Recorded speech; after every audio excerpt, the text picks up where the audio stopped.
ஏதோ ஒரு போராட்டத்தை சந்திச்சுக்கிட்டே இருக்கிறீங்கல்ல, ஒரு நெருக்கம், போராட்டம், என்ன பண்ணுறதுன்னு தெரில, இந்த ஆள் பெரிய ஆளாக இருக்கிறாரு, நமக்கு விரோதமாக காரியம் செய்கிறாரு, நம்மளை ஏதாவது பண்ணிடுவாரோ, என்ன நடக்குமோ அப்படின்னு அச்சத்தோடு இருக்கிறீங்களா?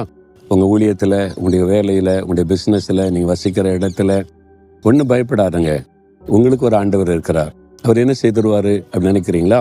2 நாளாகமும் 20:17 நீங்கள் தரித்து நின்று கர்த்தர் உங்களுக்கு செய்யும் ரட்சிப்பை பாருங்கள், நீங்கள் பயப்படாமலும் கலங்காமலும் இருங்கள்.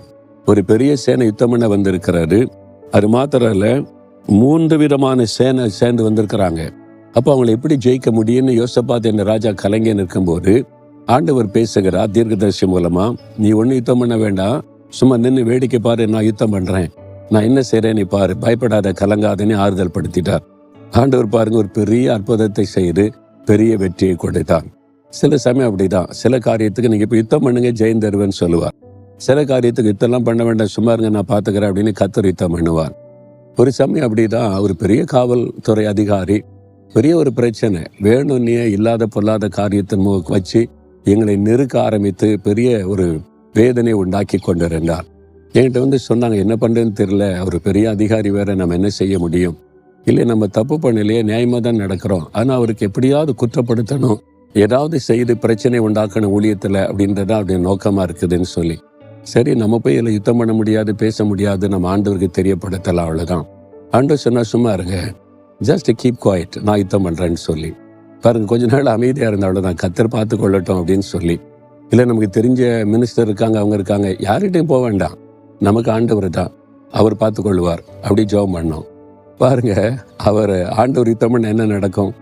அவர் தப்பு பண்ணாரு, லஞ்சம் வாங்கினாருன்னு அவர் மேல குற்றம் சுமத்தி அவமானப்படுத்தி டிரான்ஸ்பர் பண்ணி அனுப்பிட்டாங்க. காணும், இப்போ யுத்தம் பண்ற ஆளை காணும். ஆண்டவர் ஜெயம் கொடுத்தவர், நம்ம ஒண்ணுமே செய்ய வேண்டாம், அவருக்கு தெரியும் எங்க எப்படி யுத்தம் பண்ணி காரியத்தை செய்யணும்னு. கலங்காதங்க, பயப்படாதங்க. எவ்வளவு பெரிய ஆளா இருக்கட்டுமே, ஆண்டவரோட பெரிய ஆள் இந்த உலகத்துல யாருங்க இருக்கா? அமெரிக்க ஜனாதிபதியாவே இருக்கட்டுமே, அவரை விட பெரியவர் இயேசு. அவருக்கு மிஞ்சினவங்க இந்த உலகத்துல ஒரு சக்தியும் கிடையாது, ஒரு பெரிய பவரும் கிடையாது. அவர் தான் எல்லாத்தையும் விட பெரியவர். அவர் யுத்தம் பண்ண ஆரம்பிச்சுட்டா எவ்வளவு பெரிய ஆட்களும் இல்லாமல் போய் விடுவாங்க. எதுக்கு பயப்படுறீங்க? அவரை சார்ந்து கொள்ளுங்க, கலங்காதங்க, பயப்படாதுங்க. நீங்க எனக்காக யுத்தம் பண்ணுவீங்க, நான் அமைதியா இருக்கிற ஆண்டவர்னு சொல்லிருங்க. கொஞ்ச நாள் அமைதியா இருங்க, என்ன நடக்குதுன்னு பாருங்க.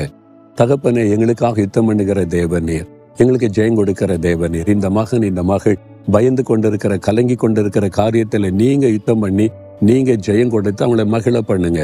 ஒரு அற்புதம் செய்யுங்க. இயேசுவின் நாமத்தில் ஜெபிக்கிறேன். ஆமேன், ஆமேன்.